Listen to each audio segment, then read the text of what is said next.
నమస్తే, good evening, welcome to BCN news. నేను Sonia Rao. Bulletin ముందుగా హెడ్లైన్ చూద్దాం. పెద్దాపూర్ గురుకులంలో పాము కాటుతో చనిపోయిన అనిరుద్ కుటుంబ సభ్యులను పరామర్శించిన బీఆర్ఎస్ వర్కింగ్ ప్రెసిడెంట్ కేటీఆర్.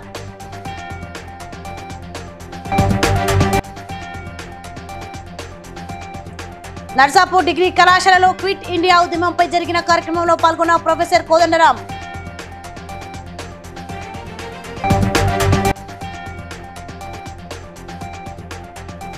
నకిలీ జర్నలిస్టులపై కఠిన చర్యలు తీసుకుంటామన్న మంచిర్యాల డీసీపీ భాస్కర్.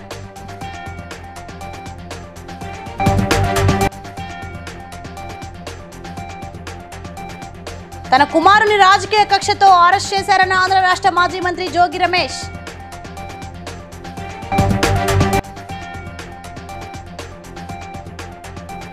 మావోయిస్టులు అడవి బాట వదిలి జనజీవన స్రవంతిలో కలవాలన్న ములుగు జిల్లా ఎస్పీ శబరీష్. రైట్ డీటెయిల్ చూస్తే జగిత్యాల జిల్లా పెద్దాపూర్ గురుకులంలో పాము కాటుతో చనిపోయిన ఎల్లారెడ్డిపేట మండలం బొప్పాపూర్కు చెందిన అనిరుద్ కుటుంబ సభ్యులను సోమవారం బీఆర్ఎస్ వర్కింగ్ ప్రెసిడెంట్ మాజీ మంత్రి కేటీఆర్ పరామర్శించారు. 50,000 రూపాయల ఆర్థిక సాయం అందించారు. అనంతరం విలేకరులతో మాట్లాడారు. ఈ 8 నెలల్లో గురుకులాల్లో కలుషిత ఆహారం తిని 500 మంది వరకు దవాఖానలో చేరినట్లు తెలిపారు.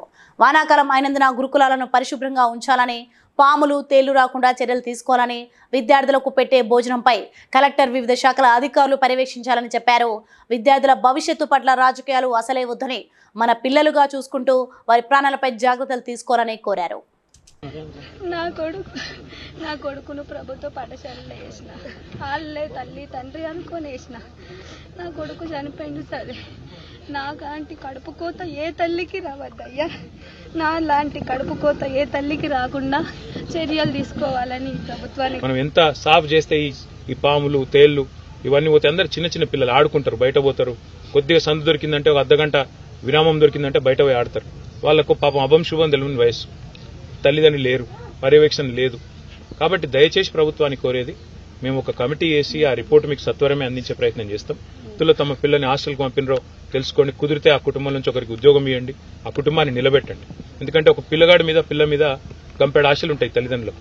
వాళ్ళు పెద్దగా అవుతారు, మమ్మల్ని చూసుకుంటారు, మా కుటుంబం పేరు నిలబెడతారు అనే ఒక ఆశ ఉంటుంది. ఇలా ఆశ వారితో పాటే పోతుంది. 500 మంది పిల్లలు విషాహారం తిని హాస్పిటల్ పాలైనారు.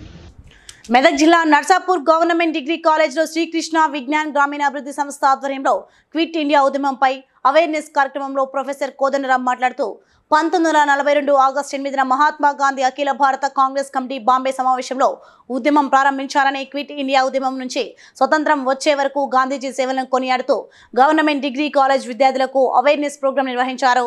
ఈ కార్యక్రమంలో నర్సాపూర్ మాజీ MLA Madan Reddy, retired SP Mallareddy, నియోజకవర్గ ఇన్ఛార్జ్ అవల రాజిరెడ్డి, జిల్లా డీసీసీ అధ్యక్షులు ఆంజనేయులు గౌడ్ తదితరులు పాల్గొన్నారు. మనం విముక్తి చెందినమంటే అనేక మంది వ్యక్తుల యొక్క త్యాగాల పునాది మీదనే అది ఏర్పడింది.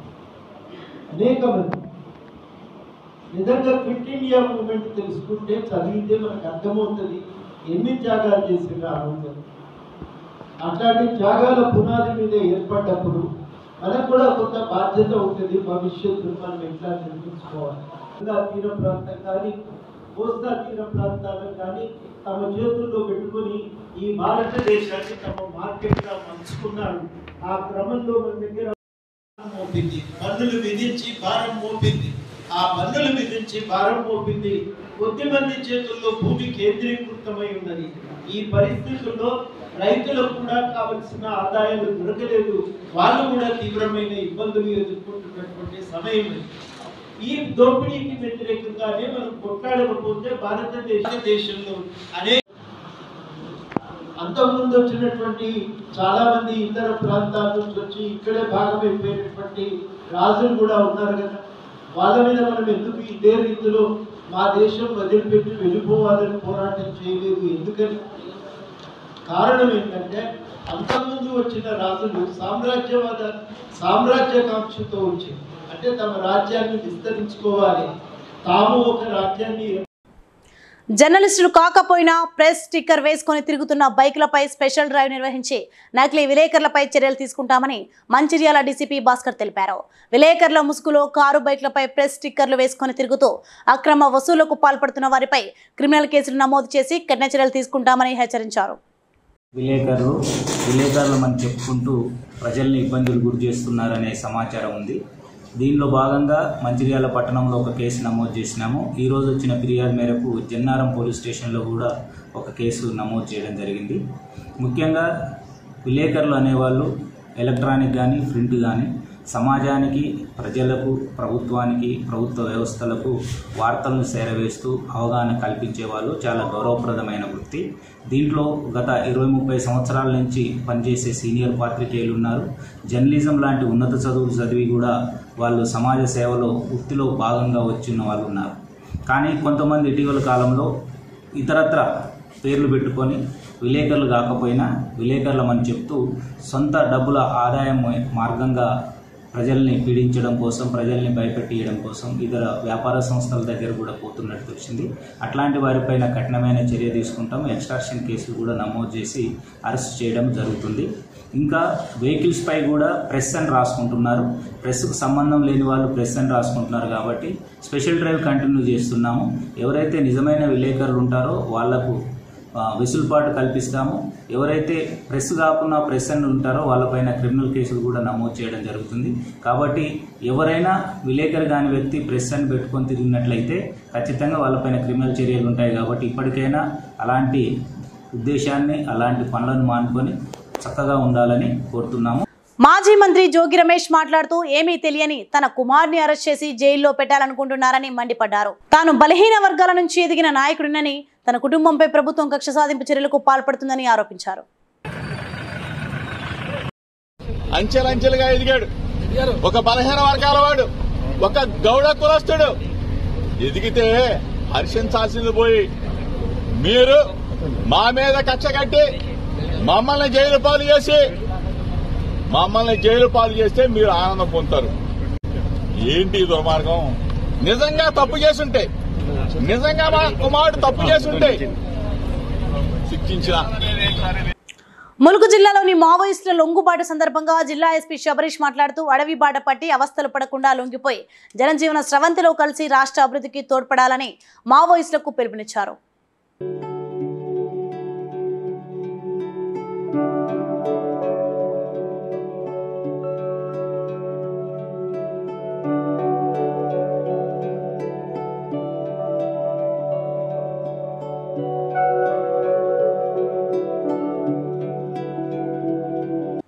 చెన్నూరు ఎమ్మెల్యే వివేక్ వెంకటస్వామిపై బీజేపీ నాయకులు చేసిన అసత్యపు ఆరోపణలు చెన్నూరు కాంగ్రెస్ నాయకులు ఖండించారు. చెన్నూరు మండలం నాగాపూర్ గ్రామంలో రోడ్డు పనులకు ఎస్టిమేషన్ చేయడం జరిగిందని, నిధులు వచ్చిన వెంటనే రోడ్డు వేస్తామని తెలిపారు. ఎమ్మెల్యే వారంలో 3 రోజులు నియోజకవర్గంలోనే ఉంటూ సమస్యలను పరిష్కరిస్తున్నారని గుర్తు చేశారు. కోటపల్లి మండలం నక్కలపల్లికి రోడ్డు మరమ్మతుల కోసం నిధులు మంజూరు చేసిన ఘనత వివేక్ వెంకటస్వామికి దక్కిందని, నియోజకవర్గ అభివృద్ధిని చూసి ఓర్వలేకనే ప్రతిపక్ష నేతలు అసత్యపు ఆరోపణలు చేస్తున్నారని మండిపడ్డారు.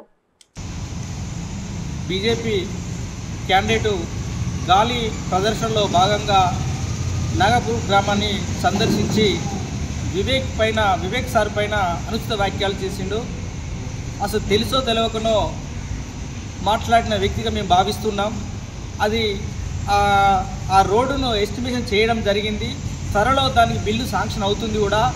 దానికి చేయడం కోసమే సారు వారానికి 2-3 రోజుల పాటు చెన్నూరు ప్రాంతంలో ఉండి చెన్నూరు గ్రామంలో, చెన్నూరు పట్టణంలో, అదేవిధంగా గ్రామాల్లో విజిట్ చేసి ఎక్కడైతే సమస్యలు ఉన్నాయో ఆ సమస్యను తెలుసుకొని దానికి ఎంత సమస్యకు ఏ రకమైన పరిష్కారం చేయాలో అధికారులను పిలిపించి దాన్ని ఎస్టిమేషన్ చేసి త్వరలో చేయబోతున్నాడు సారు. ఆ విషయం తెలుసుకోకుండా నోటికి ఎంత వస్తుందంత మాట్లాడడం సమంజసం కరెక్ట్ కాదు. దయచేసి మీరు చూడండి, అభివృద్ధి చూడండి, ఆయన వస్తున్నాడా లేదా, పబ్లిక్ పట్టించుకుంటున్నాడా లేదా అది చూసుకోవాలి. కానీ మేము ఆడికి పోయినాం ఈడికి పోయినా ఎక్కడో గోదావరి రోడ్డుకు పోయి ఇక్కడ రోడ్డు లేదు అని అంటే గోదావరి దానికి విలేజ్ని ఆనుకొని తెచ్చి పెట్టండి. మా ఎంపీ గారు ఉన్నారు, ఎమ్మెల్యే గారు ఉన్నారు, వాళ్ళతోటి మా చెన్నూరు ఎంతో డెవలప్ ముందుకు పోతుందని మేము ఎంతో సంతోషంగా ఉన్నాం. ప్రతి వీధి వాడ ఎప్పుడు తిరుగుతూనే ఉన్నాడు. ఏ సమస్య కూడా పెండింగ్లో లేదు. ఇంతవరకు పెండింగ్ ఉన్నా అని సార్ దృష్టి పెడితే తక్షణమే దాన్ని చర్య తీసుకొని మేమైతే మా దృష్టిలో అయితే ఏ సమస్య ఉన్నా కానీ తీరుస్తారని మేము సంతోషం వ్యక్తం చేస్తుంటూ మీలో ఇట్లాంటి వ్యక్తిగత ఆలోచనలు మానుకోవాలి. మీరు చేస్తే ముందుకు పోండి, ఏదైనా చేయండి. జై కాంగ్రెస్.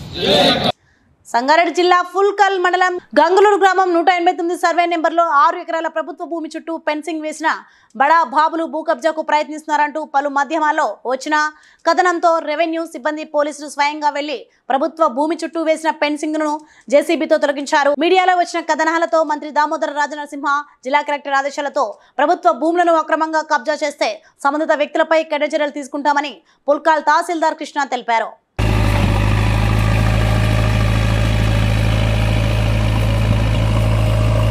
తహసీల్దార్ పుల్కల్ అయితే గత 2 రోజుల నుంచి మీడియా అండ్ పత్రికల్లో 900 కోట్ల ప్రభుత్వ భూమి కబ్జా అని చెప్పేసి న్యూస్ రావడం జరిగింది. దాని మీద విచారణ చేయడం జరిగింది. అయితే ఇది గుంగళూరు గ్రామంలో 189 సర్వే నెంబరు యాక్చువల్గా మొత్తం టోటల్ ఎక్స్టెంట్ 11 ఎకరాల 14 గుంటలు. దీంట్లో 9 ఎకరాల 19 గుంటలు సీలింగ్కి సరెండర్ చేయడం జరిగింది. అయితే పహానీ తర్వాత ఆరు మన రెవెన్యూ రికార్డ్ పరిశీలిస్తే దాంట్లో ఒక 5-6 మంది ఎస్టీల పేర్లు అసైన్మెంట్ దారులుగా వచ్చింది. కానీ ఫీల్డ్ విజిట్ చేస్తే ఫెన్సింగ్ను మొత్తం తొలగించడం జరిగింది. ఇలా ప్రభుత్వ భూములు, గవర్నమెంట్ భూములు, సీలింగ్ భూములు ఏదైనా సరే అన్యాక్రాంతం ఎవరైనా అక్రమంగా దున్నడము, ఫెన్సింగ్ చేయడం చేస్తే వాళ్ళ మీద చట్టరీత్యా చర్యలు తీసుకోబడతాయి. కాబట్టి అందరికీ ఈ విషయం తెలియాలని మేము ఈ విషయం తెలియపరుస్తున్నాం. దీని గురించి మన ఎస్ఐ గారు కూడా మాట్లాడవలసిందిగా కోరుతున్నాం. మీడియా మిత్రులందరికీ గుడ్ ఆఫ్టర్నూన్. ఈరోజు గుంగూరు గ్రామంలో ప్రభుత్వ భూమిని అక్రమంగా ఫెన్సింగ్ వేశారనే ఇన్ఫర్మేషన్తో ఎంఆర్ఓ గారు ఇన్ఫార్మ్ చేస్తే దానిపైన మేము వీళ్ళు వెరిఫై చేసి నిజంగానే అక్కడ ఫెన్సింగ్ చేసినారు. ఎంఆర్ఓ గారు అనుకుంటే ఇది అక్రమంగా ఎవరో హైదరాబాద్ నుంచి వచ్చిన వాళ్ళు వేస్తున్నారు సార్ అని చెప్పేసి అంటే, ఇక నుంచి ఎవరైనా కానీ ప్రభుత్వ భూముల్లో అక్రమంగా ఫెన్సింగ్ వేయడం కానీ అక్రమంగా ఆక్రమించుకోవడం కానీ చేస్తే మాత్రం ఖచ్చితంగా కఠిన చర్యలు తీసుకోవడం జరుగుతుంది. నేషనల్ మెడికేర్ అసోసియేషన్ మరియు సుశ్రుత ఫౌండేషన్ ఆధ్వర్యంలో మహబూబాబాద్ జిల్లా కుడూరు మండలం ఏపూర్ గ్రామంలో మెడికల్ క్యాంప్ నిర్వహించారు. డాక్టర్ చౌకీదార్ రవీందర్ మాట్లాడుతూ గత కొద్ది రోజుల నుంచి ఏపూర్ గ్రామంలో అందరూ విష జ్వరాలతో మంచన పడడంతో ప్రజలు ఎదుర్కొన్న సమస్యను బట్టి మెడికల్ క్యాంప్ ఏర్పాటు చేయడం జరిగిందని తెలిపారు. నేషనల్ మెడికోస్ ఆర్గనైజేషన్ మరియు సుశ్రుత ఫౌండేషన్ ఆధ్వర్యంలో మేము ఇక్కడ ఏపూర్ గ్రామ పంచాయతీ గూడూరు మండలంలో మెడికల్ క్యాంప్ నిర్వహించడం అనేది జరిగింది. అయితే గత 15-20 రోజుల కాంచెల్లి ఏపూర్ గ్రామ వాస్తవ్యులు తీవ్రమైన జ్వరాలతో అంటే వైరల్ ఫీవర్స్ మరియు జాయింట్ పెయిన్స్ జనరలైజ్డ్ అంటే శారీరకంగా వాళ్ళ వీక్నెస్ ఉందని తెలిసి ఊరంతా మొత్తం మంచాన పడ్డారని చెప్పేసి మన వాల్యానంద స్వామీజీ వారు తర్వాత మాజీ సర్పంచ్ అనే మన వారు మాకు తెలియజేయడం చేశాను. మానుకోట మెడికల్ కాలేజ్ స్టూడెంట్స్ వారి ఆధ్వర్యంలో సుశ్రుత ఫౌండేషన్ వారి సహకారంతో ఈ యొక్క ఏపూర్ గ్రామ పంచాయతీలో ఆ గ్రామ పెద్దల సహకారంతో మేము ఈ మెడికల్ క్యాంప్ నిర్వహిస్తున్నాము. ఈరోజు సుశ్రుత ఫౌండేషన్ మరియు నేషనల్ మెడికల్ ఆర్గనైజేషన్ రూపాయల మందులు తీసుకొచ్చి మరి సహకారంతో ఇవాళ మంచి నాణ్యమైన వైద్యాన్ని ఇవాళ మమ్మల్ని అందిస్తూ ఉన్నారు. కాబట్టి మా గ్రామ పక్షాన, మా గ్రామ ప్రజల పక్షాన మరి సుశ్రుత ఫౌండేషన్ మరియు ఈ మెడికో ఆర్గనైజేషన్ మరియు ఇక్కడ మాకు సేవలు అందించడానికి విచ్చేసిన మరి డాక్టర్లందరికీ కూడా మేము కృతజ్ఞత తెలియపరుస్తూ మరి వాళ్ళకు ధన్యవాదాలు తెలియపరుస్తూ ఉన్నాం.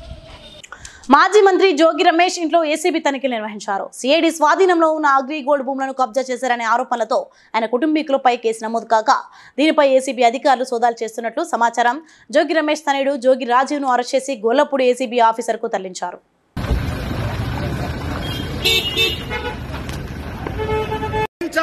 రెడ్ బుక్ రాజ్యాంగం ఇదే మీ రాజ్యం, ఇదే మీ రాజ్యం, ఇదే మీ రాజ్యం, ఇదే మీ రాజ్యం, ఇదే మీ రాజ్యం. చంద్రబాబు దమన నీతి నశించాలి, చంద్రబాబు దమన నీతి. డౌన్ డౌన్ రెడ్ బుక్ రాజ్యాంగం. జనాలు సార్ అరెస్ట్ ఎలా చూస్తారు? మీరు నిజంగా ఈ భూమి అక్రమాలు పాల్పడ్డారా? కోలుకున్నట్టే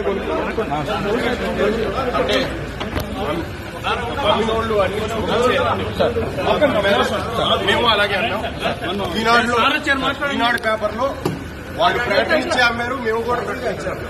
తూర్పు గోదావరి జిల్లా రాజానగరం మండలం కోండగుంటూరు గ్రామానికి చెందిన సామాజిక స్వచ్ఛంద సంస్థ మనీ అన్న బ్లడ్ ఆర్మీ ఫౌండర్ పెంటగట్ల మణికుమార్ కు ప్రముఖ శైవ క్షేత్రమైన శ్రీకాళహస్తిలో అరుదైన గౌరవం దక్కిందని తూర్పుగోదావరి జిల్లా స్వచ్ఛంద సేవా సంస్థల కార్యకర్తలు తెలిపారు. మణి అన్న బ్లడ్ ఆర్మీ ఫౌండర్ పెంటగట్ల మణికుమార్ కు మెమోంటో అందించి శాల్వాలతో సత్కరించి ఘనంగా సన్మానించారని తెలిపారు.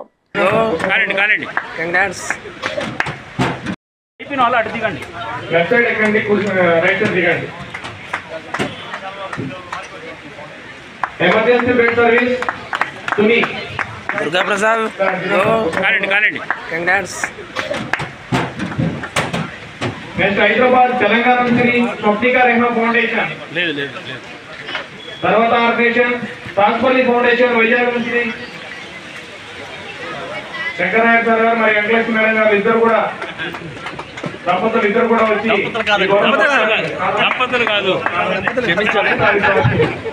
వరంగల్లో మొదటిసారిగా మట్టితో భారీ గణపతి విగ్రహాన్ని ఏర్పాటు చేసుకోవడం చాలా సంతోషమని భద్రకాళి ఆలయ ప్రధాన అర్చకులు శేషు అన్నారు. రాబోయే వినాయక చవితి సందర్భంగా వరంగల్ ఎల్లం బజార్లో భద్రకాళి హిందూ ఉత్సవ కమిటీ ఆధ్వర్యంలో మొదటిసారిగా 40 అడుగుల ఎత్తు మట్టితో భారీ గణపతి విగ్రహాన్ని తన సొంత ఖర్చుతో ఏర్పాటు చేసిన ఆకుతోట సంజీవుని అర్చకులు శేషు అభినందించారు.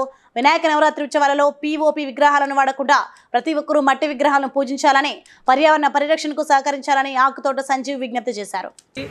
ఉన్నది మన వరంగల్ ఉన్న తెలంగాణలో మన వరంగల్ టాప్ వెస్ట్లో ఉంది. సెకండ్ క్యాపిటల్, సెకండ్ రాజధాని అని కూడా మన వరంగల్ అంటారు.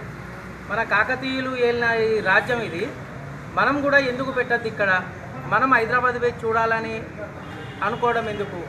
మనం కూడా ఇక్కడ పెట్టాలని మట్టి విగ్రహంతో 40 ఫీట్లతో ఫస్ట్ స్టార్ట్ చేసి అమ్మవారి ఆశీస్సులతో భద్రకాళి అమ్మవారి భక్తుని నేను భద్రకాళి ట్రస్ట్ బోర్డు మెంబర్గా కూడా చేశాను. దైవ కార్యక్రమాలలో ముందుంటాను. ఈ వినాయకుడిని చేయడం వల్ల పబ్లిక్కు కానీ అంటే ప్రజలకు కానీ అందరూ సుఖ సంతోషంగా ఉండాలని, అందరూ హైదరాబాద్ దాకా పోకుండా ఇక్కడికే వచ్చి మన వరంగల్లో ఇంత పెద్ద విగ్రహం ఉన్నది అని ఇక్కడ చూడాలని. ఇస్తే అది ఎర్రగా కాలినా బయటికి రాగానే స్వతహాగా ఎట్లా అయితే నిలబడుతుందో, పరుల ప్రభావం మన మీద పడ్డా మన ధర్మరక్షణలో మన అస్తిత్వాన్ని కోల్పోకుండా మన భారతీయులు ఉంటారు. ఆ భారతీయులు అట్లా ఉండే విధంగా వరంగల్ నగరమే ఇవాళ శంకరాచార్యుల వారు లేకపోతే మనం బౌద్ధ మతం స్వీకరించే వాళ్ళం. ఇవాళ విద్యారణ్యుడు కనుక లేకపోతే మనం హిందువులుగా మిగిలే వాళ్ళమే కాదు. అట్లాంటి విద్యారణ్యుడికి జన్మనిచ్చిన నేల తల్లి. అందరం కలిసిమెలిసి ఉండాలి. అందరూ కడుపు నిండా భోజనం చేసి సర్వే భద్రాన్ని పశ్యంతు మాకశ్చిత్ దుఃఖభాగ్భే, అందరూ క్షేమంగా ఉండాలి. లోకా సమస్త సుఖినోభవంతో అని మీద చెప్తారు. లోకమంతా క్షేమంగా ఉండాలి. ఇట్లాంటి పురపత్సాలు లేకుండా ఉండాలి. ఏదన్నా చికాకులు వస్తే ఆ చికాకులను పారద్రోలే విధంగా మన భారత ప్రజలకు మనం చేయాలి సేవ. చేతనైన కాడికి ఈశ్వరుడు ఇచ్చిన ఐశ్వర్యం కావాలంటే నువ్వు వచ్చి మన అందరికీ ప్రసాద వినియోగం నువ్వే స్వంత ద్రవ్యంతో చేస్తా అంటే చేసుకోండి, వద్దని అనట్లేదు ఈ సంఘం. కానీ ఇది మన వేరే సందాలు వసూలు. మహబూబాబాద్ జిల్లా కేసముద్రం మండలం కేంద్రంలో ముత్యాలమ్మ తల్లి బోనాల్లో తోడేటి వెంకన్న తన కోడి పుంజుకు చెవి కమ్మలు బుట్టలతో అలంకరించి ఊరేగింపుగా ముత్యాలమ్మ గుడికి తీసుకువచ్చాడు. గత కొన్నేళ్లుగా ప్రతి బోనాల పండుగకు కోడి పుంజును ఇలాగే అలంకరించి తీసుకువస్తున్నట్లు ఆయన తెలిపారు. కోడి పుంజుకు బుట్టాలతో పాటు అమ్మవారికి సమర్పించేందుకు చిన్న మద్యం సీసా కూడా తగిలించడంతో అందరి దృష్టిని ఆకర్షిస్తోంది. ఈ క్రమంలో ఆదివారం నిర్వహించిన బోనాల్లో ఈ కోడి పుంజుతో పలువురు యువకులు సెల్ఫీలు, ఫోటోలు దిగడం గమనార్హం.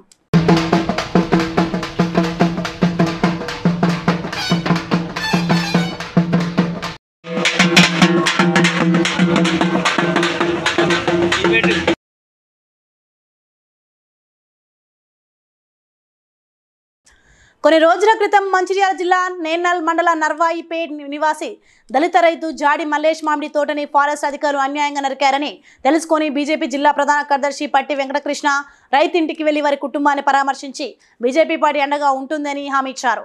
మామిడి తోటలోని 150 మొక్కలు నరకడాన్ని తీవ్రంగా ఖండించారు.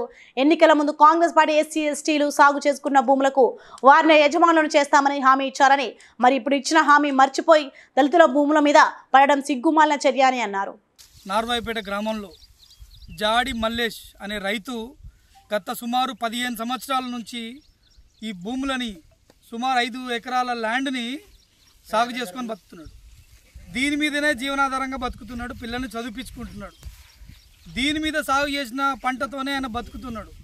అలాంటిది ఈరోజు ఫారెస్ట్ అధికారులు ఏమాత్రం ముందస్తు సమాచారం లేకుండా, నోటీస్ ఇవ్వకుండా, ఏమి చెప్పకుండా 5 సంవత్సరాల క్రితం నుంచి వేసుకున్న మామిడి తోటని సుమారు 150కి పైన మొక్కలని అన్యాయంగా నరకడం జరిగింది. మరి మనం ఏం నేర్పిస్తున్నాం? మొక్కలు నాటుదామా, మొక్కలని నరుకుదామా అనేది ఫారెస్ట్ అధికారులు కొంచెమన్నా ఆలోచన ఉండాలి. అంటే ఈ భూమిని 15 సంవత్సరాల నుంచి సాగు చేసుకుంటున్న భూమిని ఏదైతే కాంగ్రెస్ ప్రభుత్వం, ఇప్పుడున్న కాంగ్రెస్ ప్రభుత్వం ఇంతకుముందు చెప్పింది ఏంటంటే ఈ ఎస్సీ ఎస్టీకి సంబంధించిన సాగు చేసుకునే భూమిని వాళ్ళ సొంతం అని చెప్పడం జరిగింది. డిక్లరేషన్ 5లో భాగంగా ఇది వీళ్ళకి హక్కుదారులు, వీళ్ళకి హక్కుదారులు చేస్తామని హామీ ఇవ్వడం జరిగింది.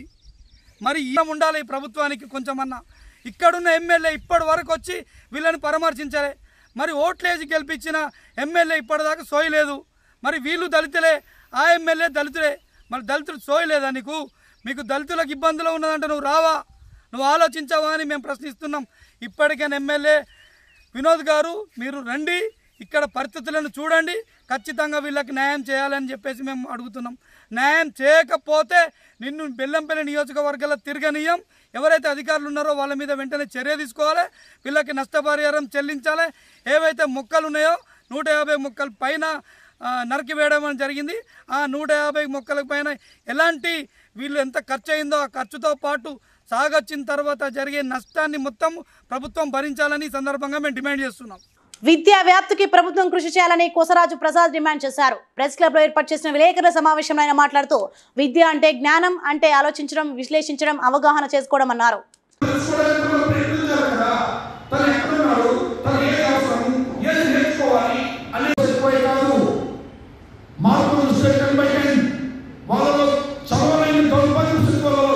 నా పేరు కొసరాజు ప్రసాద్. నేను గత 24 ఏళ్ళుగా ఎడ్యుకేషన్ సిస్టమ్ని అనలైజ్ చేసి విశ్లేషణ చెప్తున్నాను. మీరు అనుకుంటున్నట్టు విద్యా విధానం లేదు, కనీస స్థాయి పరిజ్ఞానం కూడా లేదు. దానికి ఇది మ్యాండేటరీ అనుకుంటూ సర్దుకుపోతున్నారు. కానీ పిల్లల భవిష్యత్తు నరకమయం అవుతోందని మీరు గమనించలేకపోతున్నారు. ఇది చాలా ఆలోచించాల్సిన విషయం.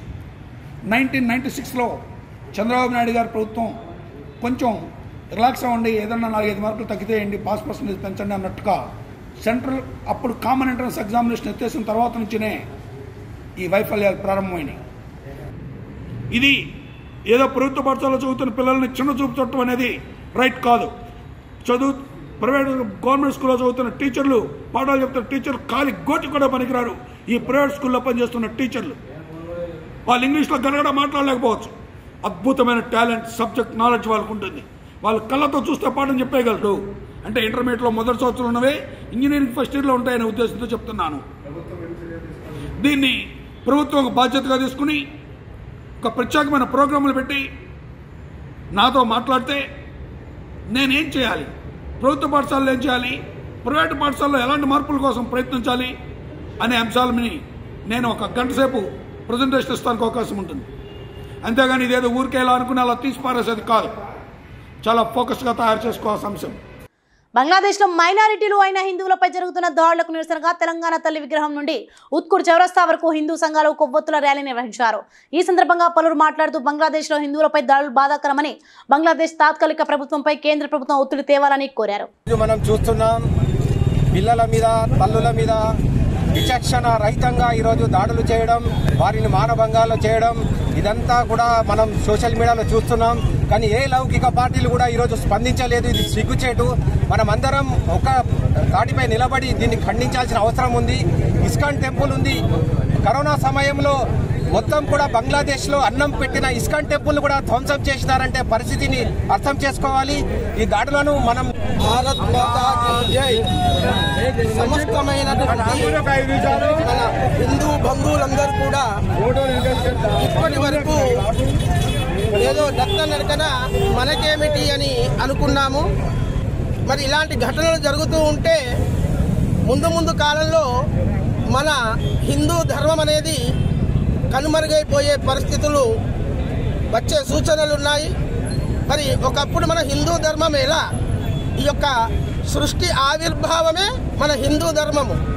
ఆ ఒక స్ఫూర్తిదాయకం. దీనికి పార్టీలు ఎలాంటివి కూడా ఆపాదించుకోవద్దు. అన్ని పార్టీలు మనయే, మనమంతా హిందువులం. పార్టీ అనేది మన అంతరంగికంగానే ఉండాలి, కానీ ఇలా ధర్మం కోసం మాత్రం ప్రతి ఒక్క పౌరుడు వచ్చి పోరాడాలని కోరుతూ సనాతన ధర్మాన్ని సదా మనం రక్షించాలని. జై భారత్ మాతా. మహబూబాబాద్ జిల్లా కొత్తగూడ మండలం ఓటాయి చిన్న తండాలో అడవి పంది రైతులపై దాడి చేసింది. అడవి పంది దాడిలో తండాకు చెందిన భానోత్ లచ్చు భార్య కౌసల్య తీవ్రంగా గాయపడడంతో ఆసుపత్రికి తరలించారు. పంపు కొట్టదని పోయినాం, పొలంలో పోతే అటు నుంచి ఉరికి వేస్తుంది. ఉరికి వచ్చి మనిషి మీదనే పడ్డది. ఎక్కడ ఎప్పుడు? పోటీనగడ్డ పొలంలో. పటాన్చెరు నియోజకవర్గం రామచంద్రపురం డివిజన్ పరిధిలోని 5 గుళ్ల పోచమ్మ దేవాలయం ప్రాంగణంలో బోనాల కార్యక్రమం కొరకు ఆలయ కమిటీ ఆధ్వర్యంలో సమావేశం ఏర్పాటు చేశారు. ఈ సందర్భంగా కరకే సత్యనారాయణ, పుష్ప నగేష్, తొంట అంజయ్య, బాలరాజు మాట్లాడుతూ ఈ నెల 18వ తేదీన బోనాల పండుగ కార్యక్రమం జరుగుతుందని, భక్తులకు ఎలాంటి ఇబ్బందులు లేకుండా ఏర్పాట్లు చేయనున్నట్లు తెలిపారు. ఈ 5 పోచమ్మ తల్లి బోనాలకు సంబంధించి సనాతనం నుంచి ఏవైతే తాత ముత్తాత నుంచి వస్తున్న ఆనవాయితీ ఏదైతే ఉందో ఈ అనుగుణంగా గ్రామంలో కూడా ప్రతి కులస్తులం అందరం కూడా ఒక అమ్మవారు కూర్చొని కులంకుశంగా అన్ని చర్చించి అమ్మవారి యొక్క పండుగ ఏ విధంగా చేస్తూ ఉంటారు అందరం కూడా ఐకమత్యంగా ఉండి ప్రతి సంవత్సరం ఏం చేస్తున్నాం ఇదే విధంగా చేయాల దేశంతో ఈరోజు మరి కార్పొరేటర్ అయితేనేమి నాగేష్ గారు, ఎక్స్ తొంటాంజయ్య గారు, మరి గుడి చేరు మరి నిరంజన్ రెడ్డి గారు, విధంగా ప్రధాన బాలరాజు అదే వైస్ ప్రెసిడెంట్ జ్ఞానేశ్వర్ గారు, మరి కమిటీ మొత్తం 42 అని చెప్పేసి అందరూ యొక్క అమ్మవారి సేవలో పాల్గొని అమ్మవారి దగ్గరికి వచ్చే భక్తులు కూడా అసౌకర్యం కల్పించకుండా అందరం కూడా మరి ఏకమత్యంతో ఉండి ఈ యొక్క బోనాల పండుగను విజయవంతం చేసి ప్రతి చుట్టుపక్కల ఉన్న గ్రామాలకు అందరూ మా యొక్క బోనాల పండుగ ఏ విధంగా జరుగుతుంది ఇది విధంగా మేము పనిచేయాలని చెప్పి ఈ యొక్క అమ్మవారి ఆశీస్సులతోటి మరి బోనాల పండుగ 18వ తారీఖు నిర్ణయం చేయడం జరిగింది. దీని ప్రకారం ఈ నెల 18వ తారీఖు బోనాల పండుగ తెల్లారి మరి యొక్క రేఖల పండుగ ఉన్నది. మా గ్రామం లోపల ఉన్న ఆడపడుచులు కూడా మా ఆడపడుచులు అక్కడ పోతారు, మా దగ్గర ఉన్న ఆడపడుచులు కూడా. బులెటిన్ ముగించే హెడ్లైన్స్ మరోసారి చూద్దాం. పెద్దాపూర్ గురుకులంలో పాము కాటుతో చనిపోయిన అనిరుద్ కుటుంబ సభ్యులను పరామర్శించిన బీఆర్ఎస్ వర్కింగ్ ప్రెసిడెంట్ కేటీఆర్.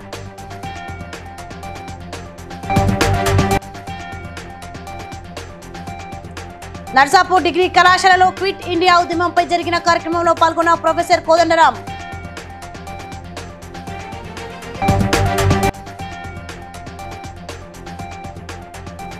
నకిలీ జర్నలిస్టులపై కఠిన చర్యలు తీసుకుంటామన్న మంచిర్యాల డీసీపీ భాస్కర్.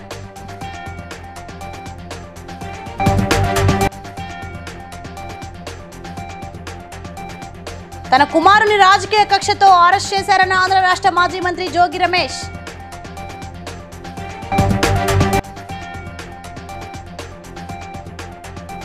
మావోయిస్టులు అడవి బాట వదిలి జనజీవన స్రవంతిలో కలవాలన్న ములుగు జిల్లా ఎస్పీ శబరీష్. ఇవి ప్రకటన updates. For more updates keep watching BCN news.